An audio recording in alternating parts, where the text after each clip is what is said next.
네. 자, 오늘 3월 15일 오늘 또 함께 해주실 손님 모시도록 하겠습니다. 뭐 글로벌 상황, 글로벌 시장에 대한 이해, 풍부한 이해를 통해서 투자 전략을 아주 디테일하게 또 일반적이지 않은 투자 전략들 잘 소개해 주시고 있는 분이죠. 우리 성상현 과장님 함께 할 텐데 이분이 또 뭐 책이 좀 나온 것 같은데요. 예, 소개는 해드리지 않겠습니다. 비밀로 하겠습니다. 자, 우리 성상현 과장님 어서 오십시오. 네, 안녕하십니까. 네, 반갑습니다. 자, 책 제목은 제가 방송 끝날 때 우리 시청자분들 저 댓글 아이고. 분위기 보고 따로 홍보는 안 할 건데 나오긴 나왔습니다. 자, 우리 과장님과 함께 지금 우리가 봐야 될 것이 무엇인지 그리고 또 어떤 포인트에서 우리의 투자를 좀 결정해야 되는지 그런 거 이야기를 좀 해주실까요? 네네. 네. 자, 뭐부터 좀 보면 되겠습니까? 예, 지금 자료가 지금 안 열리긴 하는데, 네. 잠깐만요. 아니, 일단 말씀부터 하세요. 네. 자료 나중에 저희가 띄워볼게요. 네. 일단, 손자병법에 손자병법. 네, 전쟁은 속임수다란 말이 있습니다. 전쟁은 속임수다. 네.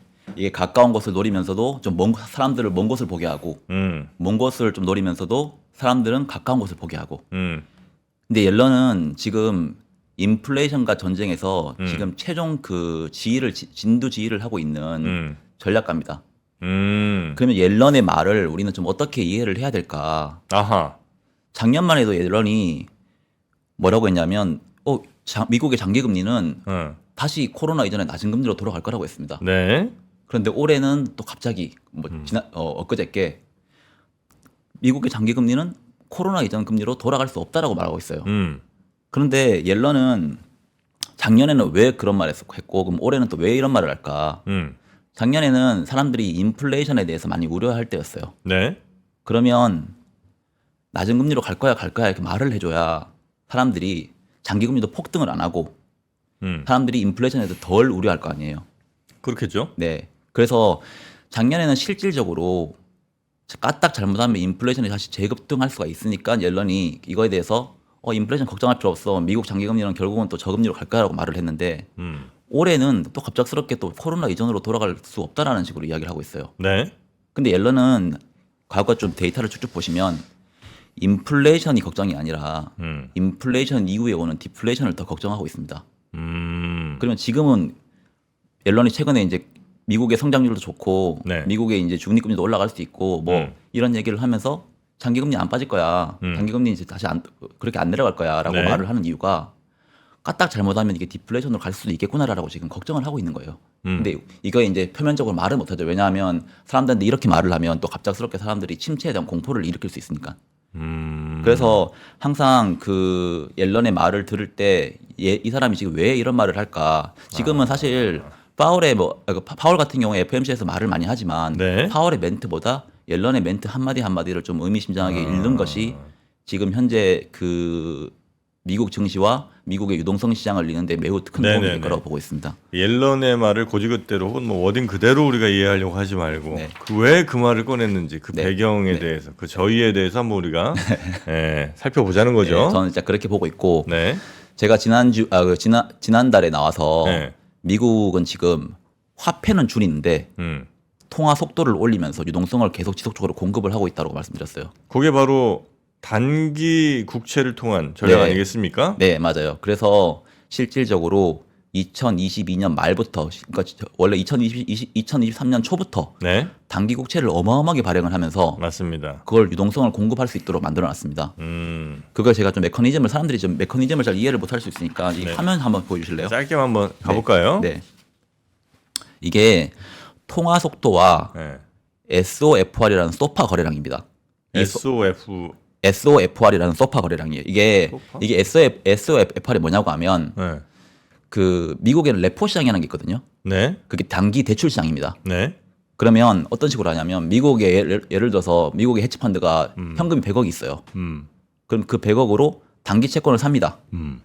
그 단기 채권을 토대로 연준에서 아니면 또 다른 뭐 금융기관에서 이 단기 채권을 담보로 돈을 빌립니다. 네. 그 담보로 돈을 빌리는 대출 창구가 이제 그 레포 시장이고 네. 그 금리가 SOFR이라는 금리입니다. 아, 그래서 실질적으로 증권회사나 그 미국계 뭐 골드만삭스나 JP모건 같은 프랍 트레이딩 팀이나 아니면 헤지펀드 같은 경우에는 100억만 가지고 있어도 이 100억 가지고 채권을 1000억, 뭐 1조 이런 식으로 살 수가 있는 거예요. 무대한 레버리지로.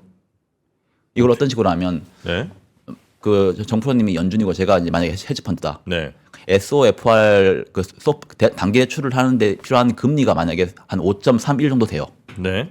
그러면 5%라고 내가 치고, 5.3%라고 치고 5.3%의 대를 돈을 빌렸어. 네, 근데 단기 채권 금리가 5.35예요. 네, 그러면 5.3%에 빌려서 5.35에 채권을 사잖아요. 그러면 0.5 OBP에 대한 이익이 나잖아요. 네, 그거를 나는 채권을 샀으니까 또 그걸로 대출을 해요. 5.3에.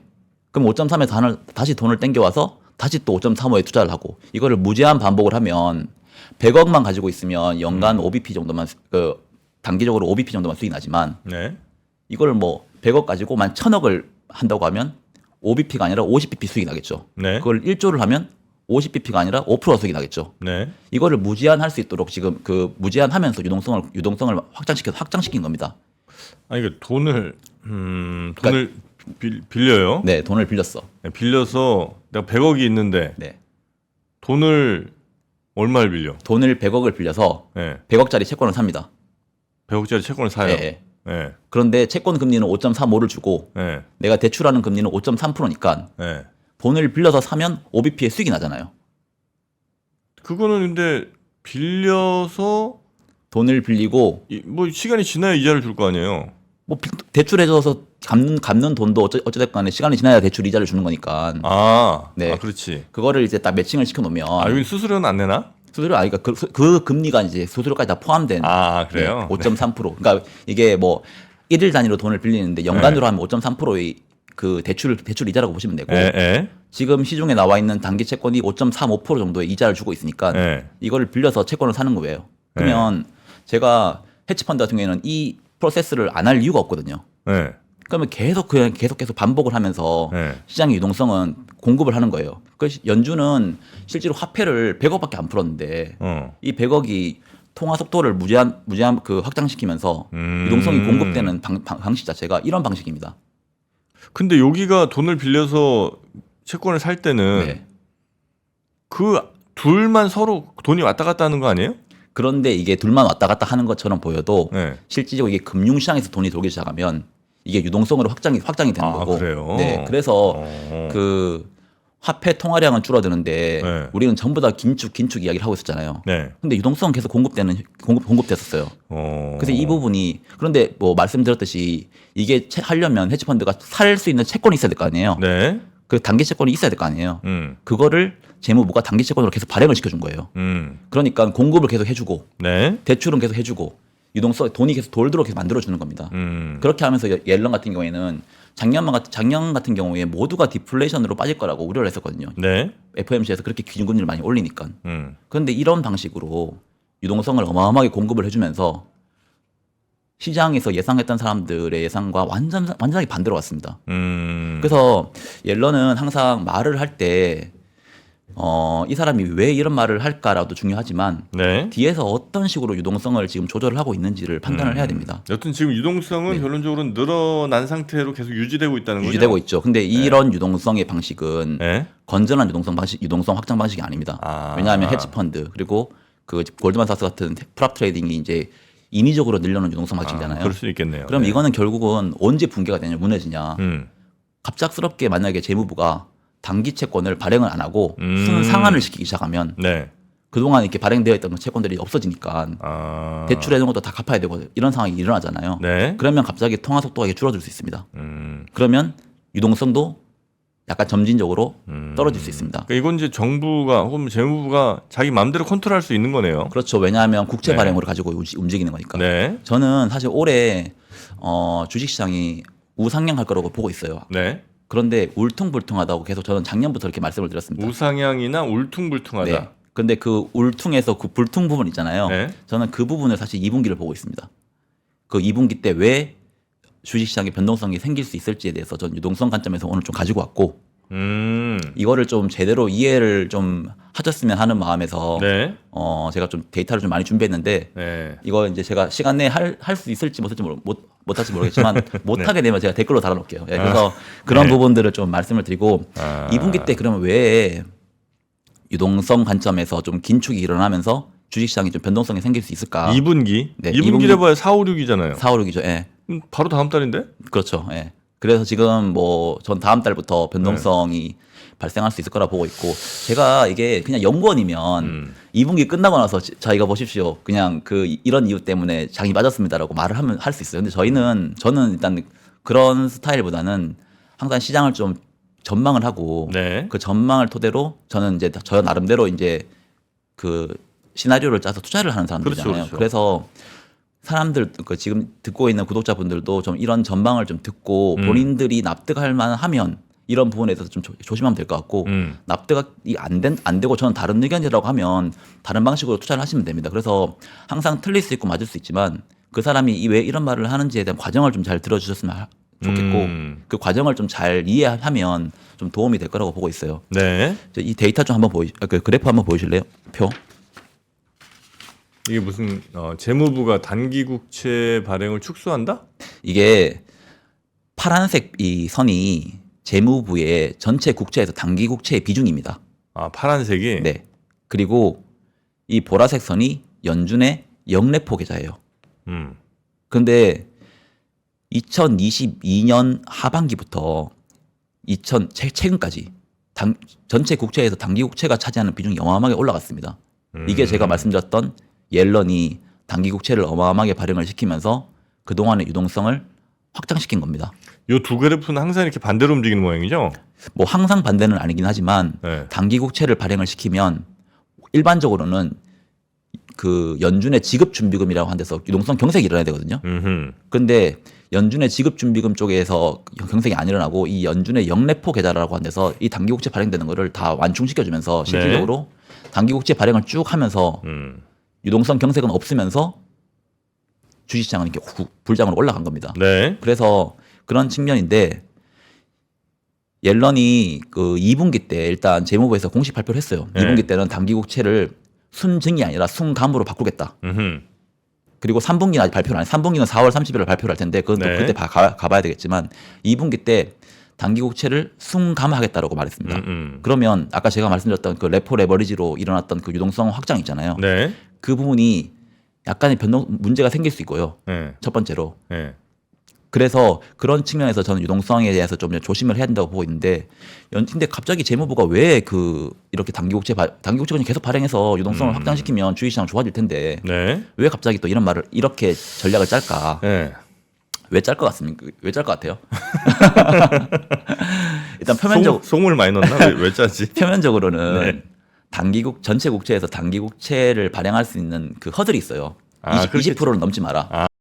근데 지금 24% 정도세요. 그러니까 원래 그냥 근데 이거 공고 상황이기 때문에 무조건 네. 지켜야 되는 거 아닙니다. 네. 근데 어찌됐건 간에 지금 좀 단기 국채 발행이 너무 많으니까 네. 줄이긴 줄여야 돼서 당연히 뭐 그렇겠죠. 예, 그 부분도 분명히 있을 것 같은데 저는 이것보다 옐런은 제가 옛날에도 한번 말씀드렸는데 예일 학파, 예일 패러다임 이 사람들은 뭐냐면 엄청나게 추운 것도 싫어하는데 엄청나게 더운 것도 싫어해요. 그러니까 디플레이션도 싫어하는데 인플레이션으로 가는 것도 싫어합니다. 갑자기 그 시장이 엄청나게 뜨거운 것도 싫어하고 시장이 엄청나게 경색되는 것도 싫어합니다. 다 그렇지 않을까요? 그런데 이 사람들은 어떤 시장에 그걸 맡기지 않고 네. 시장은 항상 불안정하기 때문에 우리가 그걸 해야 된다. 우리가 그걸 조절을 해줘야 된다고 생각을 합니다. 그래서 일단 2분기 때 단기 국채를 발행을 시키면 네. 미국의 유동성이 좀 떨어질 거고 네. 기본적으로 성장률이 좀 둔화되기 시작할 겁니다. 2분기 때. 예, 만약에 유동성이 떨어진다고 하면 뭐 그렇겠죠. 예, 유동성이 떨어진다고 하면 실질적인 지금은 성장률이 너무 높게 나오는 게 문제였는데 미국의 그 성장률이 둔화되기 시작할 거예요. 그런데 지금 옐런이 2분기 때 단기 국채는 줄이면서 장기 국채를 발행을 많이 할 거라고 하거든요. 그런데 바보가 아닌 이상 금리가 엄청 높을 때 장기 국채를 발행을 하고 싶지 않을 거 아니에요. 그렇겠죠. 그러면 계속 부담되는 거니까. 네, 그거는. 이거는 한 번 찍으면 10년 가야 되고 20년 가야 30년 네. 가야 되니까 그런 측면에서 단기채를 순감을 시키면서 성장을 좀 더 둔화를 시키면 장기채를 발행을 할 때 이 장기채가 높은 금리에서 발행할 가능성이 낮아지는 겁니다. 이번에 2분기 때 어찌됐건 간에 단기채 발행 비중을 20% 이내로 뭐 권고하라고 하는 것 때문에 하긴 할 텐데 이거를 지금 굳이 이렇게 적극적으로 하는 이유는 장기채로 갈아타야 되는데 그 장기채가 너무 높은 금리에서 발행하기 싫은 거예요. 그러니까 이제 단기채를 막 발행하는 걸로 지금까지 유동성 좀 끌고 오고 경제 괜찮게 좀 일고 났는데 어쨌든 그 단기채는 뭐 무제한적으로 계속 발행할 수도 없는 상황이고 이제 너무 목까지 찼으니까 줄이긴 줄여야 되는데 그래서 이제 장기채를 발행하는 게 맞는데 장기채를 발행하게 되면 아무래도 뭐 시중의 유동성도 줄어들고 경기도 좀 안 좋다 보니까 금리 좀 내려가고 그래서 장기채 발행을 할 때 생길 수 있는 지금의 걱정, 즉 높은 금리로 장기채 발행하면 앞으로 10년 동안 고생 우리 정부가 해야 되는데 그럴 걱정을 좀 덜 수 있다. 맞습니다. 그러니까 조금 낮은 금리로 장기채 발행할 수 있다. 경기 좀 약간 차가워지면. 그리고 인플레이션도 어느 정도 또 완화시킬 수가 있고 지금 또 최근에 또 인플레이션 때문에 막 걱정하잖아요.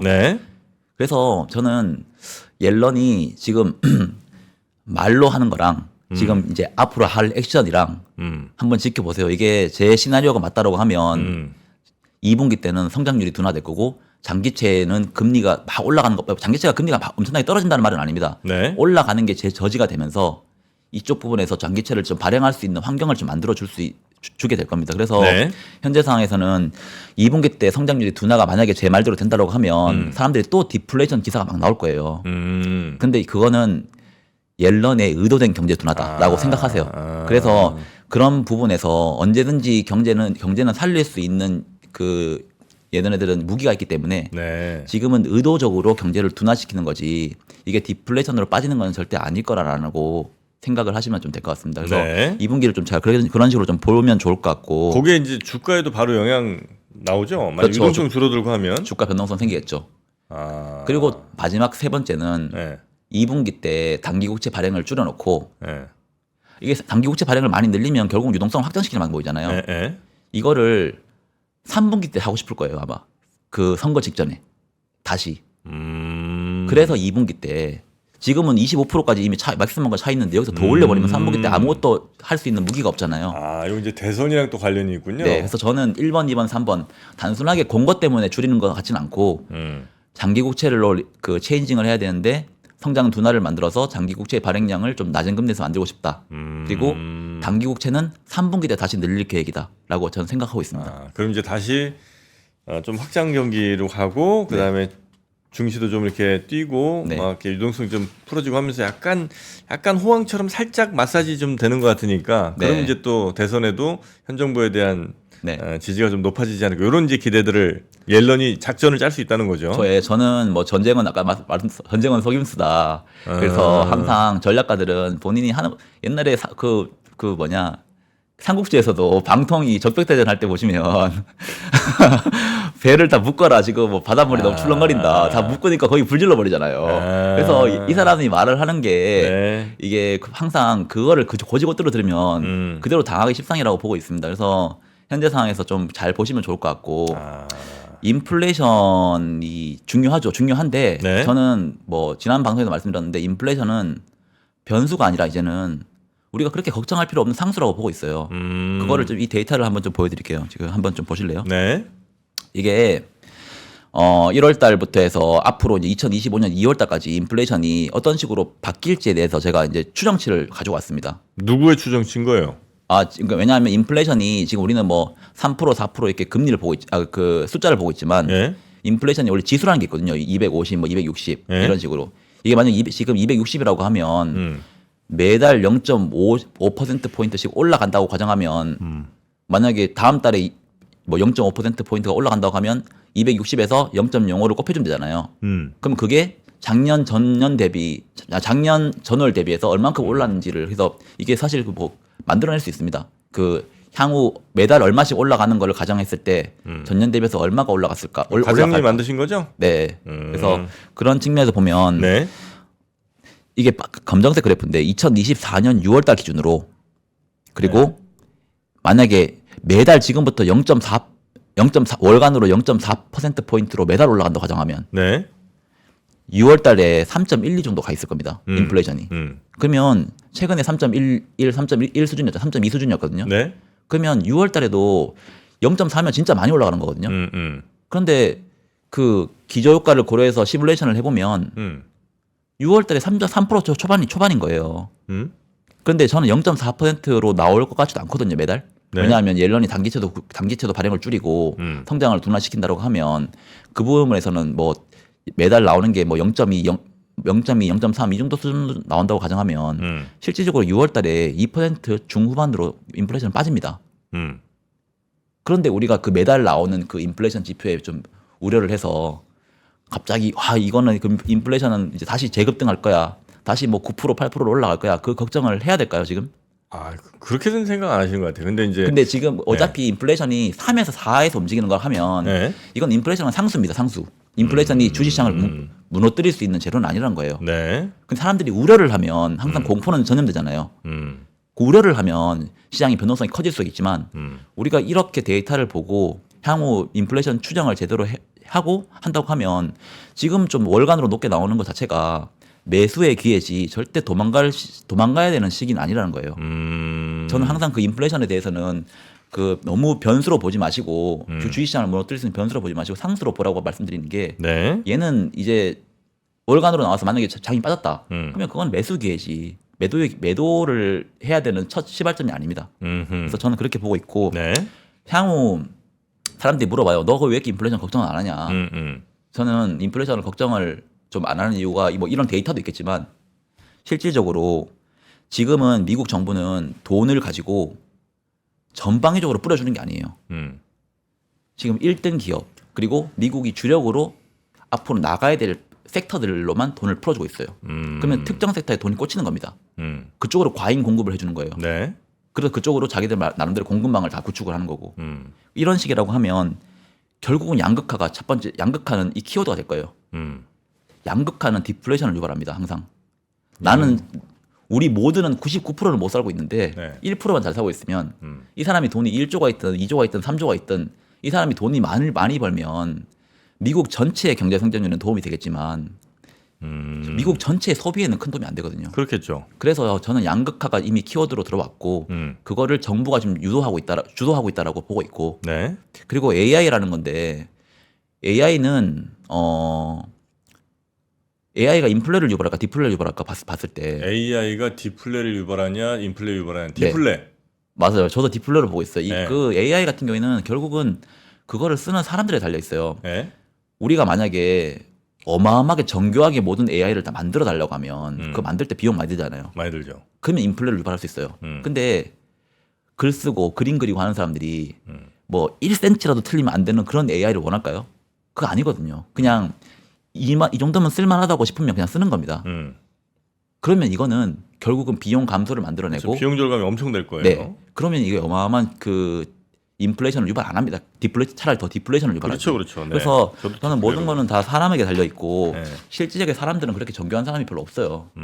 그게 전문적인 뭐 상위 0. 몇 프로 이런 사람들만 그런 걸 원하는 거지. 그렇죠. 그런 사람들이 쓰는 거는 그렇게 만들면 되는 거고 네. 그게 알고 대중적으로 쓰는 AI들은 실질적으로 사람들이 잘 쓰기 편하게 만들어주면 됩니다. 네. 우리가 구글 번역을 지금 정도의 그 수준만 쓰면 되지 이걸 뭐 어마어마하게 정교하고 한 글자 한 글자까지 다 체크를 해야 된다라고 그런 식은 아니거든요. 네. 그래서 그런 측면에서 인플레이션은 저는 그렇게 걱정을 안 한다라고 지금 저는 생각하고 있고 이거 하나 좀 봐주세요. 이게 저는 사실 2분기 때 좀 변동성이 있다라고 볼 수 있는 이유가 첫 번째는 미국이 단기 국채를 줄이는 이유.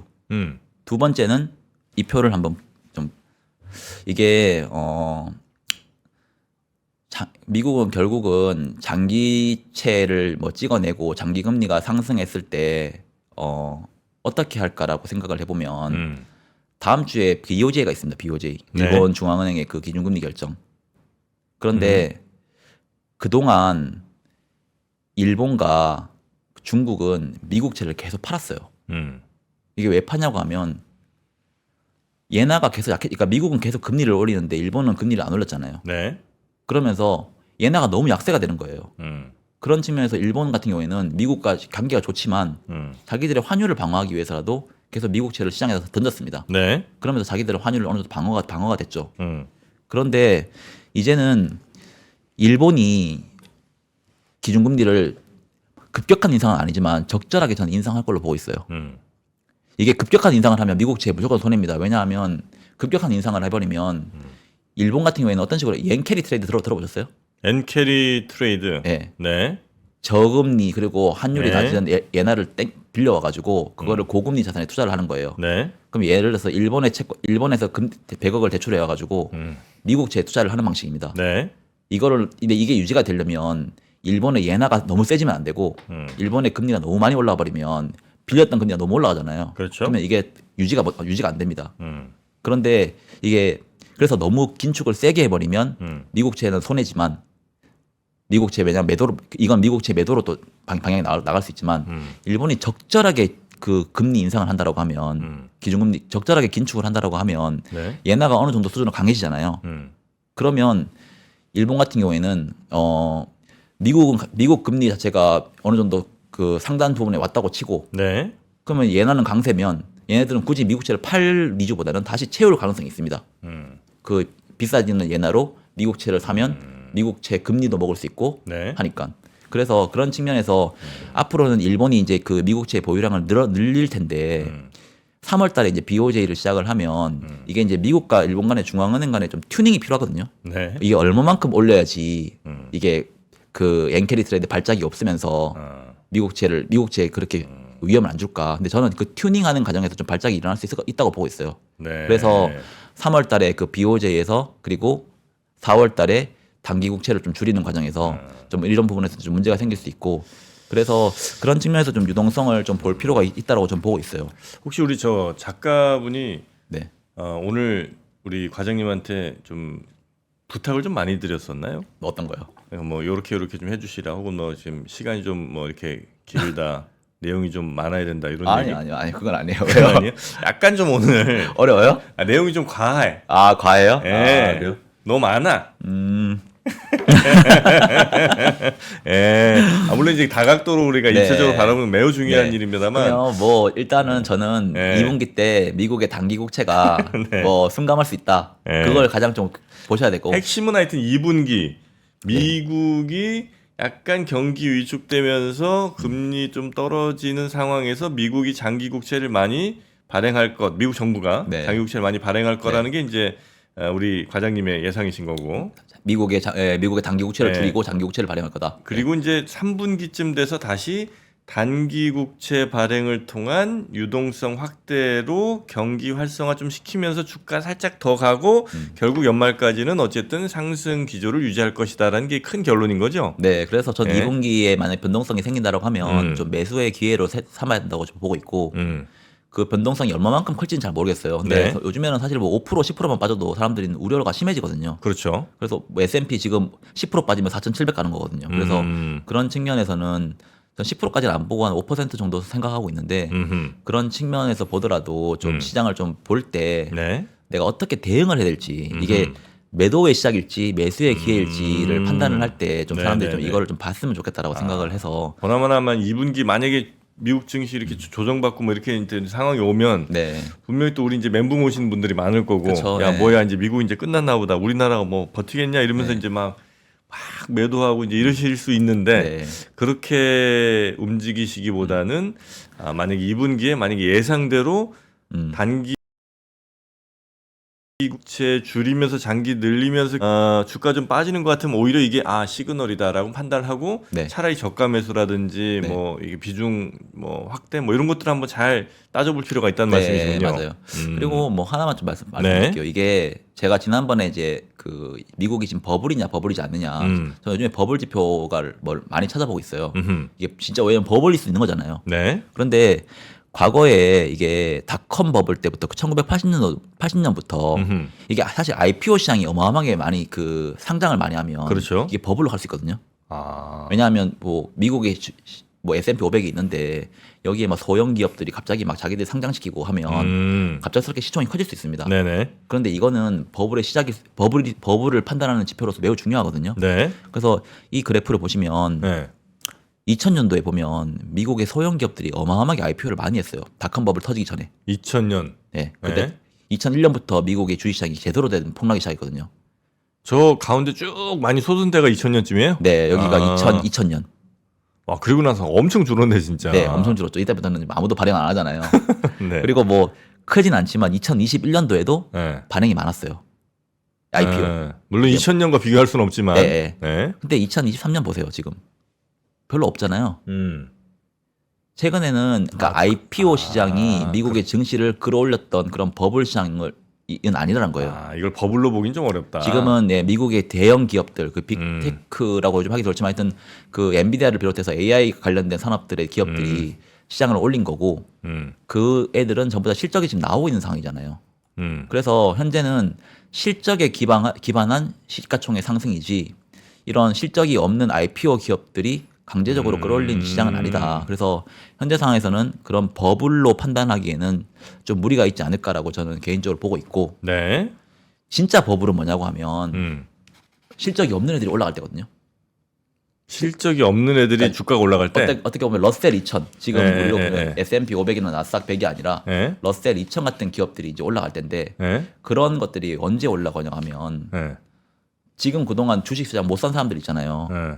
그 돈은 내가 전부 다 예금에 넣어놓고 있었어. 그런데 이제 미국이 기준금리도 인하를 한다고 하고 연착륙이 된다라고 해요. 그러면 이미 뭐 어마어마하게 오른 엔비디아를 사겠어요? 아니면 저 밑에 있는 기업을 사서 얘가 뭐 한 방 가겠지라는 생각으로 들어가겠어요. 그래서 그게 연착륙이다 이런 식의 그런 것들이 미국이 막 선거 직전에서 이제 그런 어느 정도 내러티브가 나오기 시작하면 지금 6천조 정도가 지금 MF 시장에 돈이 들어가 있거든요. 그 자금이 이제 환매가 되면서 위험 자산 시장으로 다시 그 들어올 수 있습니다. 네. 그때 보면 나스닥 100을 끌어올린 게 아니라 러셀 2000 같은 그런 것들을 아마 끌어올릴 거예요. 그런 쪽으로 돈이 들어갈 거예요. 왜냐하면 이제는 경기 침체든 디플레이션이든 뭐 금융위기든 안 올 거다라고 판단이 되면 네. 결국은 이만큼 뭐 주가가 지금 이미 낮은 기업들로 돈을 살 수가 있잖아요. 그쪽으로 돈이 들어갈 때 진짜 버블인데 그거는 이제 아직까지 시작이 안 됐고 현재는 아직까지 지금 그 긴축을 계속 유지하고 있는 상황이고 네. 가는 놈만 가고 있잖아요. 그런 측면에서는 아직 버블이 안 됐고 결국은 버블은 얘들이 가고 또 IPO 시장이 어마어마하게 또 확장될 때가 좀 버블이지 않을까라고 개인적으로는 좀 보고 있습니다. 혹시 과거의 버블과 지금의 버블의 형태가 달라질 수도 있는 거 아닙니까? 그러니까 과거의 버블은 말씀하신 것처럼 네. 작은 회사들 뭐 실적도 없는 회사들이 막 IPO 하면서 뻥 튀겨졌던 게 과거의 버블 그 2000년 당시의 네. 버블 형태라면 그러니까 버블이라는 건 늘 반복되지만 형태는 달리해서 올 수 있는 거잖아요. 그러니까 이번 같은 버블은 맞아요. 그냥 이제 가설입니다만 네. 몇몇 기업 큰 기업 오히려 매출도 잘 나오고 실적도 괜찮은 기업에 더 많은 가치를 막 너무 집중시키면서 그 회사들이 원래는 보통 있어야 할 뭐 PER 뭐 한 20배나 이 정도가 아닌 한 40배, 50배, 100배까지 우리가 괜찮아. 저긴 돈 잘 버는 기업이니까 저 정도 줄 수 있어라고 맞아요. 생각하는 그런 환상 속의 네. 버블. 네. 그게 이제 또 터질 수도 있는 거 아니에요? 그게 이제 AI 내러티브가 깨지면 됩니다. AI는 역시 환상이었구나. 옛날에 메타버스처럼 네. AI는 환상이었구나. 엔비디아가 실적이 향후 10년치 계속 잘 나올 게 아니구나. 네. 라는 그 내러티브가 깨지면 말씀하신 대로 그게 꺼질 수 있어요. 그런데 그게 아니라고 하면 네. 엔비디아가 실적이 잘 나오고 있는데 음. 굳이 이거를 지금 현재에서 반토막을 낼 필요는 없거든요. 네. 그래서 그런 측면에서 좀 봐주시면 될 것 같고 실적이 안 나오는 애들은 그런 내러티브로 한 방에 깨지는데 실적이 나오는 기업들은 네. 실적이 나오기 때문에 그런 식으로 잘 안 깨집니다. 그래서 그런 측면에서 좀 봐주면 될 것 같고 그거는 네. 이제 바텀업에서 좀 그 기업을 분석하시는 분들이 좀 분석을 잘 하시면 될 것 같아요. 그래서 현재 매크로 관점이나 이런 탑다운 관점, 유동성 관점에서는 아직 버블은 아니지만 옐런은 올라가는 것도 싫어하지만 내려가는 것도 싫어하고 지금은 너무 올라왔으니까 네. 좀 조절을 하려고 한다. 그래서 좀 그런 조절해놔야 나중에 이제 3분기, 4분기에 쫙 또 끌어올릴 네, 놈이 있는 거니까. 그래서 네. 현재 상황에서는 좀 그런 측면에서 볼 필요가 있을 것 같아요. 그래서 다음 주에 나오는 BOJ, FMC 그리고 4월 달부터는 단기국채 발행 이거를 좀 단기국채 순감 그거를 좀 한번 좀 잘 유심히 보시는 게 네. 좋지 않을까라고 생각을 하고 있습니다. 알겠습니다. 네. 자, 오늘 내용을 저는 이제 매우 좋게 보고 있기 때문에 그런 의미에서 패드 인사이트 우리 성상현 과장님이 지은 책 패드 인사이트입니다. 네. 요거 근데 좀 책이 어렵겠다, 그죠? 쉬워요. 쉬워요? 제가 써놨던 유동성 달인의 1인자 정프로님 이해를 하시면 뭐 그렇습니까? 다 이해하실 수 있습니다. 이거 과연 쉬울까? 네. 저는 일단 네. 뭐 제가 근데 말하는 게 쉽진 않은 건 저도 알고 있어요. 근데 그래서 최대한 좀 쉽게 쓰려고 마음 네. 생각을 했는데 뭐 한번 봐주셨으면 좋겠습니다. 네, 알겠습니다. 서정감이 있죠? 네, 있습니다. 네, 일단 여러분 섣불리 살 생각하지 마시고 일단 서점에서 좀 아, 예. 읽어보시고 네. 아 이건 내가 좀 할 수 있겠다 싶으면 그때 네, 다시- 저는 뭐 책 공부하러 나온 건 아닌데 책 공부는 안 해달라고 부탁드렸는데 네, 알겠습니다. 자, 우리 주말 잘 보내시고 우리 성사영 과장님 주말 뭐 어디 계획 있으십니까? 주말에 또 공부해야죠. 유동성 공부. 아, 주말까지 공부하시면 어떡해요? 저는 그래서 요즘에 매일 시장만 보고 있는 것 같아요. 이게 어떻게 바뀔지. 아. 뭐 요즘 관심도 많이 있고 재밌기도 하고. 여자친구 마음도 좀 살펴주셔야죠. 어떻게? 주말에 애도 봅니다. 맞아요. 애도 봅니까? 주말에 애랑 같이 많이 놉니다.